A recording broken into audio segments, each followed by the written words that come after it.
Шелковый платок снова оказывается в центре внимания. Но это не очередной тренд. Он никогда не исчезал. Просто какое-то время был в тишине. Сегодня он снова возвращается.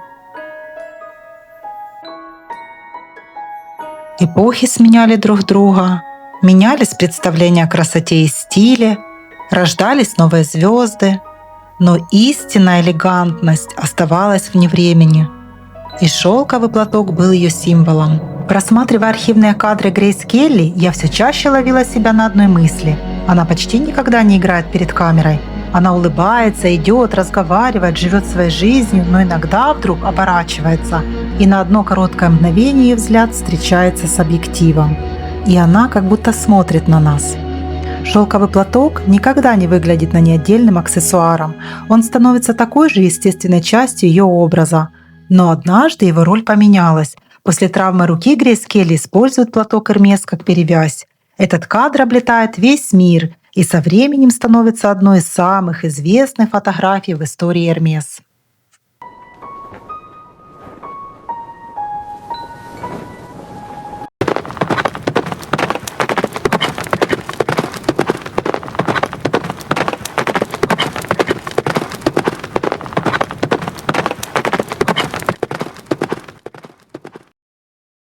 Для королевы Елизаветы II шелковый платок никогда не был модным акцентом.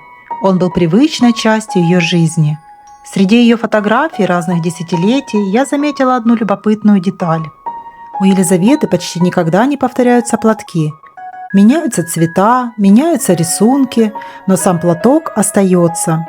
Он сопровождает ее на прогулках верхом, в поездках по загородным дорогам и в самые обычные дни ее жизни.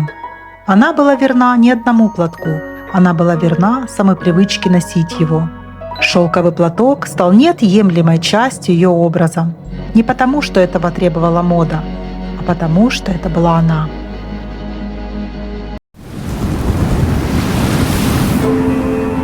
Среди женщин, которые сделали шелковый платок Hermès частью своего узнаваемого образа, особое место занимает Жаклин Кеннеди Онассис. На многих архивных фотографиях рядом с ней снова появляется шелковый платок. Особенно узнаваемым стал ее способ носить его. Сегодня этот образ известен как бабушка стайл. Шелковый платок, повязанный на голове и завязанный под подбородком. В сочетании с крупными солнцезащитными очками он стал одной из самых узнаваемых модных формул XX века и до сих пор вдохновляет дизайнеров и поклонников Hermès. Но среди ее множества платков один занимал особое место. Многие называют этот платок «День и час» по латинской надписи в центре. Но это ошибка, его официальное имя – астрология. Hermès переиздавал его 7 раз за 40 лет. Редчайшая судьба для каре. Именно этот платок чаще всего связывают с Джеки Кеннеди. Она носила его на голове снова и снова и превратила астрономическую схему в главный символ элегантности целой эпохи. Такими разными были женщины. У каждой из них был свой характер, свой стиль, своя история. Но всех их объединял шелковый платок.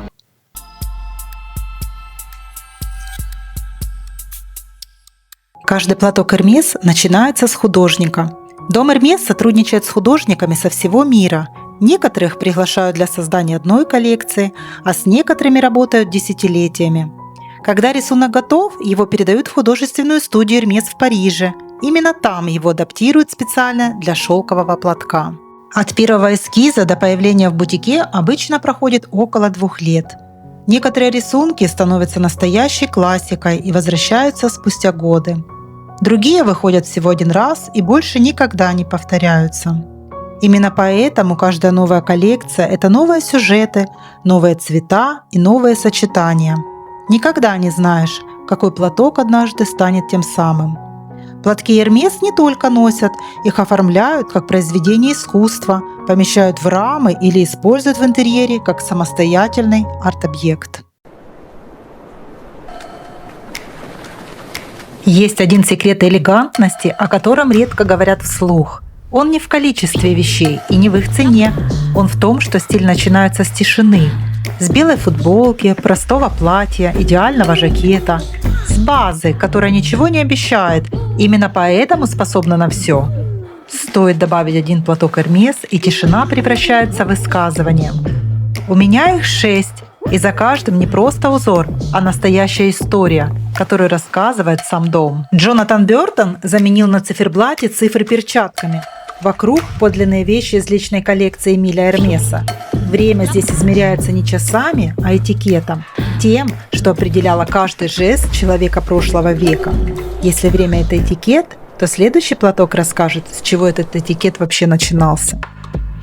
Глава Hermès Робер Дюма раскладывает на полу 2 парадные уздечки из коллекции Эмиля Эрмеса, просто чтобы рассмотреть их поближе, и поворачивает их друг к другу. 2 отдельные вещи из конской упряжи вдруг складываются в идеальную симметричную композицию, будто были созданы друг для друга. Художник Хьюго Григар переносит эту случайную находку на шелк. Так рождается платок, который спустя почти 70 лет остается главным символом дома. Потому что за орнаментом не украшение, а мастерская по изготовлению упряжи, с которой все когда-то началось. От символа происхождения к красоте, за которую люди готовы были разориться. Луковица редкого тюльпана стоит дороже дома. Люди закладывают имущество ради одного цветка. Историки назовут это первым финансовым пузырем в истории. Алина Наре перенесла эту одержимость на шелк. Каждый тюльпан со своим характером. Одержимость красотой не исчезла, она просто сменила форму. Следующий платок доказывает это с иронией. На заснеженной вершине звери строят живую пирамиду. Жираф, тигр, черепаха, павлин. И один неверный шаг обрушит всю конструкцию. Но никого это не пугает, все готовятся к одному кадру. Снимок сделан, лайки уже летят. Джонатан Бёртон нарисовал остроумную притчу про нас самих, про то, как далеко человек готов зайти ради одобрения, которое живет 3 секунды в чужой ленте. Если это про погоню за одобрением, следующий платок про совсем другую погоню – за победой. Элиас Кафурас превратил шелковый платок в экран ретро-видеоигры. У героини осталась последняя монета, впереди уровни, лабиринты, ловушки и долгожданный финал с 3 мешками сокровищ. Так старинные гравюры Hermès встретились с эстетикой 8-битных игр. Но что остается, когда игра пройдена и все трофеи собраны? Последняя история как раз об этом. У этого платка нет главного героя. Флоранс Манлик нашла в архиве Эрмеса деревянный съемник для сапог, дорожную ложку, перламутровый гребень, вещи, чье время прошло. На шелке они парят без опоры, будто держатся друг за друга.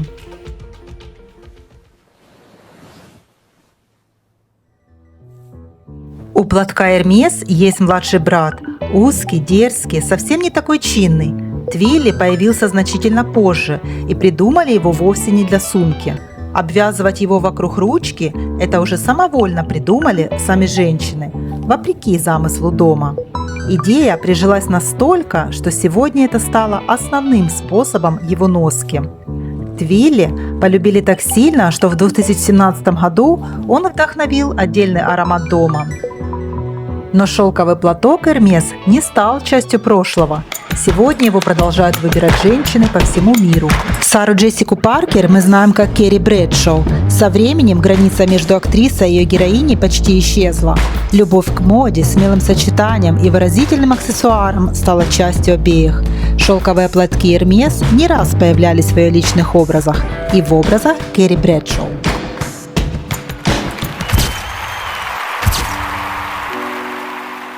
Николь Кидман сыграла Грейс Келли в фильме о ее жизни в Монако. Чтобы воссоздать ее образ максимально точно, в фильме вновь появились платки Hermès.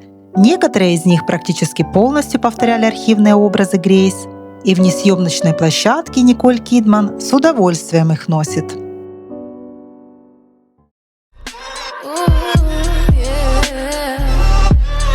Риhanna показывает шелковый платок Hermès в совершенно другом формате. В ее образах он становится частью современной музыки, новой эстетики и смелого самовыражения. Шелковый платок Hermes принадлежит не только миру классики. Его выбирают женщины самых разных профессий, поколений и культур. Каждая делает его частью своего стиля, характера и настроения. Шелковый платок продолжает жить. И, пожалуй, в этом и заключается